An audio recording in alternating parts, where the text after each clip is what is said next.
আসসালামু আলাইকুম। Simplifying conditional এক্সপ্রেশনের আজ হচ্ছে পার্ট 3। আমরা অনেক সময় কোডের ভিতরে এইভাবে কোডগুলো লিখে থাকি যে একটি ইফ এর মধ্যে আরেকটি ইফ এবং তার ভিতরে আমরা হচ্ছে এরকম স্টেটমেন্টগুলো লিখে থাকি, যে রিটার্ন স্টেটমেন্ট বা অন্য কোনো স্টেটমেন্ট লিখে থাকি।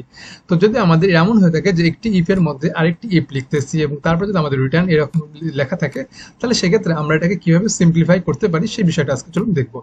তো এই ক্ষেত্রে আমাদের যেহেতু একটা ইফ এর মধ্যে আরেকটা ইফ লেখা আছে, সেহেতু গত পর্বে আমরা বলেছিলাম আমরা এন্ড অথবা অর অপারেটর ইউজ করতে পারি।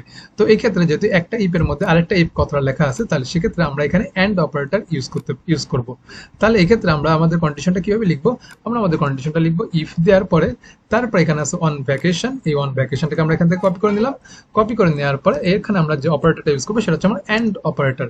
এন্ড অপারেটর দেওয়ার পর তারপর আমি এখান থেকে লেন্থ অফ সার্ভিস এই লেখাটাকে আমি এখান থেকে কপি করে নিলাম।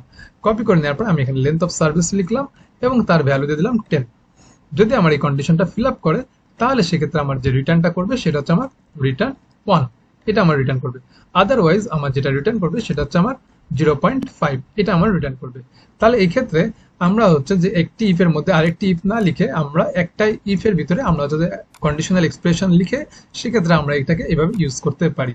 অথবা আমরা এখানে আরো একটা উপায়ে লিখতে পারি, সেটা হচ্ছে আমরা একটা টার্নারি অপারেটর ইউজ করতে পারি। সেক্ষেত্রে আমরা এখানে লিখতে দিলাম রিটার্ন যদি আমার হচ্ছে যে এই ওয়ান ভ্যাকেশনস থেকে এই পর্যন্ত এই লেখাটাকে আমি কপি করে নিলাম। এই লেখাটা যদি আমার ট্রু হয়ে থাকে, মানে এখানে কোশ্চেন মার্ক দিব, যদি আমার ট্রু হয়ে থাকে তাহলে আমার এটা হচ্ছে যে 0.1 পাঠাবে। আর আদারওয়াইজ যদি ট্রু না হয়ে থাকে তাহলে সেক্ষেত্রে আমার ফলস এর যে ভ্যালুটা আছে 0.5, এই ভ্যালুটা আমার রিটার্ন করবে।